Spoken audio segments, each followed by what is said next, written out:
ಎಲ್ಲ ಕೊಟ್ಟ ಮೇಲೆ ಅದಕ್ಕೆ ಒಂದು ಆರ್ಡ್ರ್ ಪಾಸ್ ಮಾಡೋಕ್ಕೆ ಏನು ಪವರ್ ರೀ ಕೊಟ್ಟಿದ್ದಾರೆ ಅವ್ರಿಗೆ. ಒಂದು ಅಸೆಸಿಂಗ್ ಆಫೀಸರು ಆಫೀಸರ್ಗೆ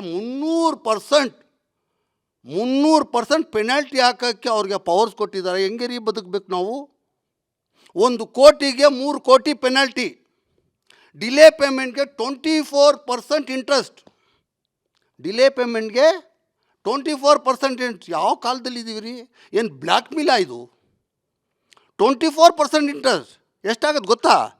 3 ವರ್ಷಕ್ಕೆ ಡಬಲ್ ಆಗಿಬಿಡುತ್ತೆ. 100 ಕೋಟಿಗೆ 300 ಕೋಟಿ ಟ್ಯಾಕ್ಸ್ ಬಂದುಬಿಡುತ್ತೆ. ಅದಕ್ಕೆ 300% ಟ್ಯಾಕ್ಸು ಎಲ್ಲಿ ಉಳಿತದೆ?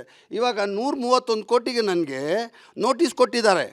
ಇವಾಗ ಡಿಲೇ ಪೇಮೆಂಟು ಅದು ಏನಾದರೂ ನನ್ನ ಅಗೇನ್ಸ್ಟ್ ಆದರೆ 500 ಕೋಟಿ ಟ್ಯಾಕ್ಸ್ ಬರುತ್ತೆ. 500 ಕೋಟಿ, 131 ಕೋಟಿಗೆ 500 ಕೋಟಿ ಟ್ಯಾಕ್ಸು ಮತ್ತು ಪೆನಾಲ್ಟಿ ಆದಮೇಲೆ 24% ಇಂಟ್ರೆಸ್ಟು 500 ಕೋಟಿ ಆಗುತ್ತೆ. ಸೂಸೈಡ್ ಮಾಡ್ಕೊಳ್ಳಲ್ಲ ಅಂದರೆ ಎಲ್ಲಿ ಹೋಗ್ತಾನೆ?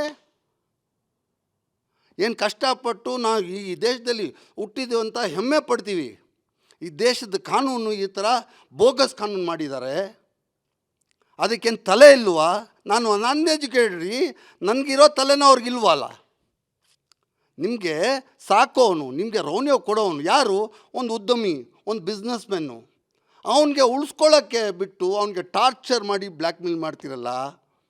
ಇಲ್ಲಿ ಈ ದೇಶದಲ್ಲಿ ಇರಬೇಕಾ ನಾವು? ಹೇಳಿ.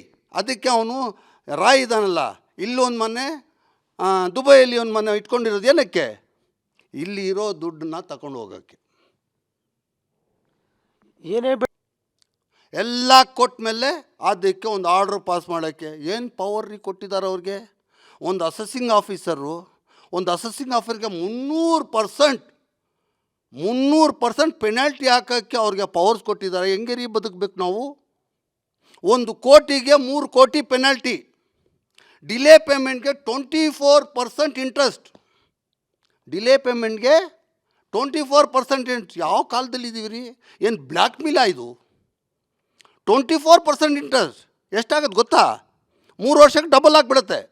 100 ಕೋಟಿಗೆ 300 ಕೋಟಿ ಟ್ಯಾಕ್ಸ್ ಬಂದುಬಿಡುತ್ತೆ. ಅದಕ್ಕೆ 300% ಟ್ಯಾಕ್ಸು ಎಲ್ಲಿ ಉಳಿತದೆ? ಇವಾಗ 131 ಕೋಟಿಗೆ ನನಗೆ ನೋಟಿಸ್ ಕೊಟ್ಟಿದ್ದಾರೆ.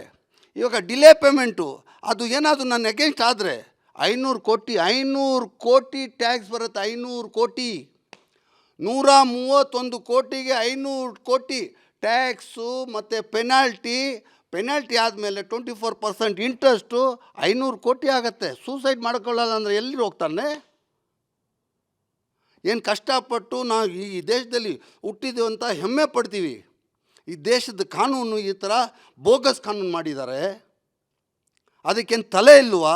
ನಾನು ಅನ್ಎಜುಕೇಟೆಡ್ ರೀ, ನನಗಿರೋ ತಲೆನೋ ಅವ್ರಿಗಿಲ್ವಲ್ಲ. ನಿಮಗೆ ಸಾಕೋನು, ನಿಮಗೆ ರೆವೆನ್ಯೂ ಕೊಡೋನು ಯಾರು? ಒಂದು ಉದ್ಯಮಿ, ಒಂದು ಬಿಸ್ನೆಸ್ಮೆನ್ನು. ಅವನಿಗೆ ಉಳಿಸ್ಕೊಳ್ಳೋಕ್ಕೆ ಬಿಟ್ಟು ಅವನಿಗೆ ಟಾರ್ಚರ್ ಮಾಡಿ ಬ್ಲ್ಯಾಕ್ ಮೇಲ್ ಮಾಡ್ತಿರಲ್ಲ. ಇಲ್ಲಿ ಈ ದೇಶದಲ್ಲಿ ಇರಬೇಕಾ ನಾವು?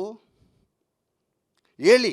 ಅದಕ್ಕೆ ಅವನು ರಾಯ್ ಇದ್ದಾನಲ್ಲ, ಇಲ್ಲೊಂದು ಮನೆ, ದುಬೈಯಲ್ಲಿ ಒಂದು ಮನೆ ಇಟ್ಕೊಂಡಿರೋದು ಏನಕ್ಕೆ? ಇಲ್ಲಿ ಇರೋ ದುಡ್ಡನ್ನ ತಗೊಂಡು ಹೋಗೋಕ್ಕೆ.